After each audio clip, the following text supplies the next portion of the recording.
ఆయనకి నేను మొన్న బండి పైన వెళ్తున్నాను. అప్పుడు ఒక సంఘటన జరిగింది. ఏంటంటే లిఫ్ట్ ఇయ్యమన్నాడు ఒక అబ్బాయి. సరే అని లిఫ్ట్ ఇచ్చా.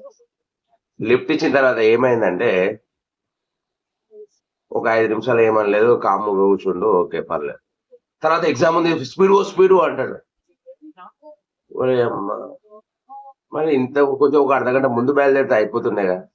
నేనేమనలేదు పాపం వాడినేమనంటే వాడు డిసప్పాయింట్ అయితాడేమో మార్నింగ్ మళ్ళా ఎగ్జామ్ బాగా లేకపోతే ఏమో బండన్నా ఏమో అనవసరంగా ఆయన బండెక్కినా సరే ఇట్లా అంటాడు, అట్లా అంటాడు అని ఏమనలేదు. ఖాముష్‌గా కూర్చొని, అన్న ఇంకా స్పీడ్ అంటాడు. నా బండి 60 కొడితే ఊగుతుంటది.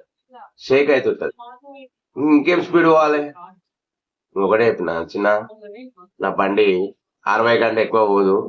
ఇంక 60, 70 పోతే నా బండి షేక్ అయితది. నీకేమన్నా ప్రాబ్లమ్ అనుకుంటే దిగేసేయి ఇక్కడనే. ఏమనుకోకు చిన్నా. సారీ నా మూలంగా నీకు డిస్టర్బెన్స్ అయితుంది అని చెప్పేసి నేను లిఫ్ట్ ఇచ్చి వానితోని థాంక్స్ చెప్పించుకోవాల్సింది పోయి, నేనే వానికి సారీ చెప్తున్నా ఇగ.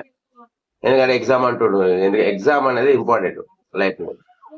సరే అని చెప్పేసి ఆ అబ్బాయిని కొంచెం సెంటర్ కొంచెం దగ్గర దింపేసి నేను నా పనేదో నేను చేసుకుంటూ వెళ్ళిపోయాను. అంటే ఎదుటోళ్ళు ఎప్పుడైనా డ్రైవింగ్ చేసేటప్పుడు పాపము వాళ్ళు ఏ పొజిషన్‌లో ఉంటారో వీళ్ళు కూడా అర్థం చేసుకోవాలి. వాడేదో లిఫ్ట్ ఇచ్చినాడని వీడు ఎక్కేసి ఇప్పుడు ఈయనకి ఇంపార్టెంటే.